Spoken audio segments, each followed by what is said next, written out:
قابل احترام دوستوں، بھائیوں، ساتھیوں، صحابہ اکرام رضوان اللہ علیہم اجمعین، پھر تابعین، تبع تابعین، تمام اکابرین کی یہ سنت ہے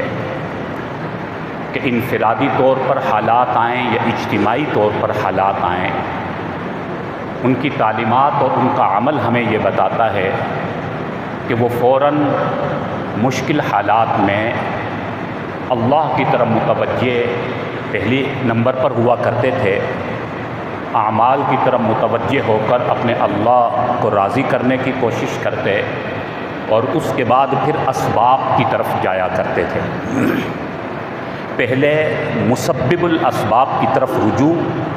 مسبب الاسباب کو راضی کرنا اور اس کے بعد اسباب کو بھی اختیار کرنا۔ حضور سرور کائنات صلی اللہ علیہ وسلم نے جو صحابہ کی تربیت فرمائی، پھر صحابہ نے آگے جو محنت فرمائی، پھر اکابرین علماء نے جو محنت فرمائی، اس کا خلاصہ یہی ہے، حالات کیسے بھی ہوں ہمیں کسی بھی حال میں مایوس نہیں ہونا چاہیے، گھبرانا نہیں چاہیے، لیکن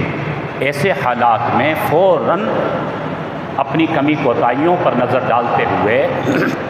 اللہ کے حضور توبہ کر کے اللہ سے سچے دل سے معافی مانگ کر مسبب الاسباب کو راضی کرنے کی کوشش کرنی چاہیے۔ اس کے بعد اگلا نمبر اسباب کا ہے۔ اس وقت ہمارے ملک پاکستان یقیناً ایک آزمائش میں ہے۔ ہمارا پڑوسی ملک جسے بھارت کہا جاتا ہے، انڈیا بھی کہا جاتا ہے، ان کی طرف سے جو بدماشی ہو رہی ہے،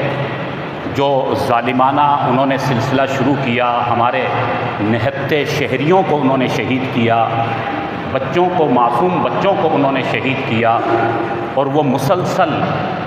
ایسے حالات پیدا کر رہے ہیں کہ دو ملکوں کی جنگ شروع ہو جائے۔ ہمیں ہرگز مایوس نہیں ہونا، اس میں بھی کوئی شک نہیں کہ الحمدللہ ہمارے ملک پاکستان کا دفاع مضبوط ہاتھوں میں ہے۔ ملک پاکستان الحمدللہ مضبوط پوزیشن میں ہے، اسباب کے درجے میں کوئی کمی نہیں ہے۔ اس کا ہمارے سامنے نتیجہ بھی ہے کہ دشمنوں نے اپنے طیارے بھیجے ہمارے ملک میں، ہماری افواج نے ان کے تمام ان طیاروں کو مار گرایا جو ہماری سرحدوں میں داخل ہوئے۔ اس کے علاوہ انہوں نے کل کی تاریخ میں کوئی 25 کے قریب ڈرون حملے کیے، انہیں بھی ہماری افواج نے مار گرایا۔ ہمارے ملک پاکستان اور ہماری افواج کی پالیسی اب تک بھی یہی ہے کہ جنگ نہ ہو تو بہتر ہے، کیونکہ صحیح بات تو یہ ہے کہ اس ملک میں ہمارے ہی مسلمانوں کی ایک بہت بڑی تعداد کیا کہ ہمارے ملک پاکستان کے مسلمانوں سے بھی زیادہ مسلمان وہاں پر موجود ہیں۔ تو ظاہر ہے ہم تو نہیں چاہیں گے، لیکن ان کی طرف سے مسلسل جو سلسلہ چل رہا ہے، تو میں نے عرض کیا کہ جب بھی حالات آئیں، ہمیں جو ہمارے نبی صلی اللہ علیہ وسلم کی تعلیمات بتاتی ہیں، ہمیں جو صحابہ اکرام کا عمل یہ بتاتا ہے کہ انفرادی سطح پر جو مشکلات آئیں یا اجتماعی سطح پر کوئی حالات یا مشکلات آئیں، جس طرح کہ اس وقت ہمارے ملک پاکستان پر بحیثیت ملت، بحیثیت قوم یقیناً ایک آزمائش کا وقت ہے، جنگی حالات پیدا کیے جا رہے ہیں۔ ان مشکل حالات میں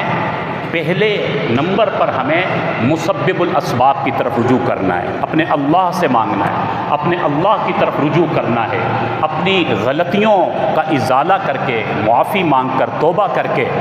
اپنے اللہ کو راضی کرنا ہے، اپنے اللہ کی مدد لینی ہے۔ جب اللہ کی مدد آئے گی تو پھر بڑی بڑی طاقتیں بھی کچھ نہیں کر سکتی۔ صحابہ اکرام حضور سرور کائنات صلی اللہ علیہ وسلم کی تربیت کے مطابق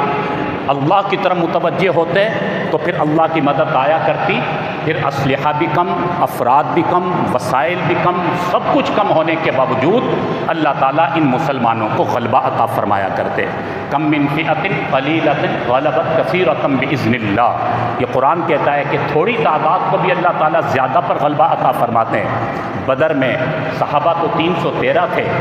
لیکن مقابلہ 1000 کا ہوا، اللہ نے غلبہ عطا فرمایا۔ 1000 تھے تو اللہ نے 3000 پر غلبہ عطا فرمایا، 3000 تھے تو اللہ نے 30000 پر غلبہ عطا فرمایا۔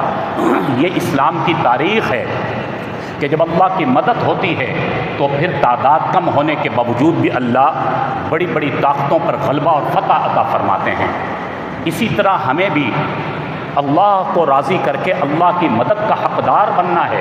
ہمارے ملک پر یقیناً اللہ ہی کا فضل ہے جو اب تک اللہ نے اس کو قائم و دائم رکھا ہے اور یہ قیامت تک انشاءاللہ قائم و دائم رہے گا۔ لیکن ہماری ذمہ داری بحیثیت ملک پاکستان کے قوم ہونے کے یہ ہے کہ اللہ سے مانگیں،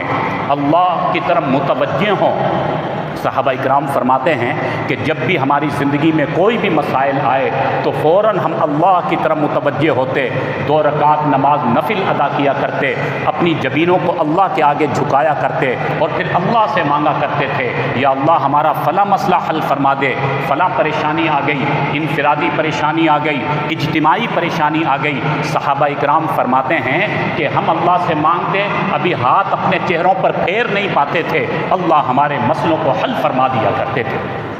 وہ پہلے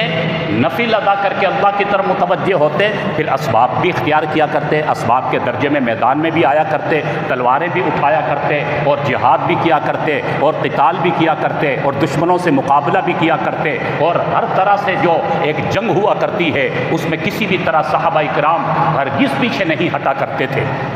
لیکن ان کا عمل یہ تھا کہ ان کا یقین مسبب الاسباب پر تھا، ان کا یقین اسباب پر نہیں تھا، ان کا یقین مسبب الاسباب پر تھا۔ تو الحمدللہ ہمارے ملک پاکستان کو اللہ نے اسباب دیے ہیں، ہمارا ملک ایٹمی طاقت ہے، ہماری افواج ایک مضبوط افواج ہیں، اللہ تعالیٰ نے ہمیں دفاعی پوزیشن بہت اچھی دی ہے، لیکن بحیثیت قوم کی ہمیں اعمال کی طرف متوجہ ہونے کی ضرورت ہے، اعمال کی طرف لگنے کی ضرورت ہے، اللہ کو راضی کرنے کی ضرورت ہے۔ چنانچہ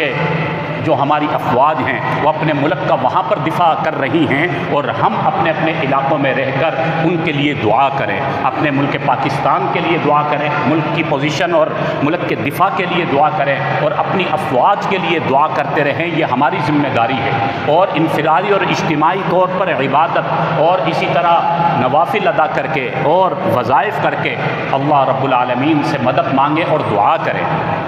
جب انشاءاللہ اللہ کی مدد ہماری طرف متوجہ ہو جائے گی تو پھر انشاءاللہ اللہ غلبہ بھی ہمیں عطا فرمائیں گے۔ میں نے عرض کیا کہ ہمیں ہرگز بحیثیت قوم کے نہ مایوس ہونا چاہیے، نہ مایوسی پھیلانی چاہیے۔ ہمارا ملک پاکستان وہ ملک ہے جو کلمے کی بنیاد پر بنا ہے، جس کی بنیاد میں لا الہ الا اللہ محمد رسول اللہ ہے۔ وہ ملک انشاءاللہ قائم ہے اور قائم رہنے کے لیے بنا ہے۔ کتنے بڑے بڑے حالات آئے، مشکلات آئی، لیکن اللہ نے اس ملک کو بہرحال سرخرو کیا، آگے بڑھایا۔ باہر کی سازشیں اپنی جگہ پر، اندرون طور پر اس ملک کو کتنے حالات کا سامنا کرنا پڑا، لیکن الحمدللہ یہ ملک مضبوطی سے قائم و دائم ہے، کیونکہ الحمدللہ اس ملک پاکستان کی بنیاد میں ایک تو کلمہ ہے، اور دوسرا اس ملک پاکستان میں جو دین کی تبلیغ اور اشاعت کے لیے جو محنت ہو رہی ہے، یہاں جو شب و روز مساجد و مدارس میں قال اللہ و قال الرسول کی صدائیں لگتی ہیں، یہاں جو ہر گلی اور کوچے میں، ہر گاؤں میں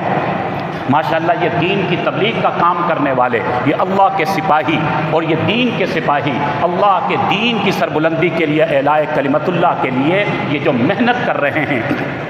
یہ اس محنت کا صدقہ ہے۔ یہ جو مدارس میں محنت ہو رہی ہے، ساری دنیا سے لوگ آ کر یہاں مدارس میں الحمدللہ دین سیکھ رہے ہیں، اور یہیں سے ماشاءاللہ دین کی اشاعت کا سلسلہ پوری دنیا میں پھیل رہا ہے۔ یہ جو خیر کے کام ہیں، وہ چاہے مدارس کی شکل میں ہوں، خانقاہوں کی شکل میں ہوں، تبلیغی جماعت کی صورت میں ہوں، یا دیگر دین کے کاموں کی شکل میں، جو خیر کے کام اللہ ہمارے ملک سے اور ہمارے ملک کی عوام سے اور ہمارے ملک کے علماء اکرام سے اللہ جو دین کا کام لے رہا ہے، اس دین کے صدقے انشاءاللہ اللہ اس ملک کو بھی استحکام نصیب فرمائے گا، اور انشاءاللہ اللہ تعالیٰ اسے غالب رکھے گا۔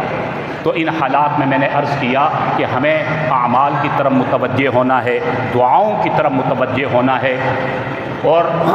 اپنے لوگوں کو مثبت پیغام کی طرف لے کر آنا ہے، اپنے لوگوں کو مایوسی سے بچانا ہے، اور انشاءاللہ اللہ رب العالمین ہم سب کا حامی اور ناصر ہوگا، اور انشاءاللہ اللہ تعالی ہمیں غلبہ نصیب فرمائے گا۔ اللہ رب العالمین ہمیں دین کی طرف متوجہ ہونے کی توفیق نصیب فرمائے، اعمال اور یقین کامل کے ساتھ دعاؤں کی طرف متوجہ ہونے کی توفیق نصیب فرمائے۔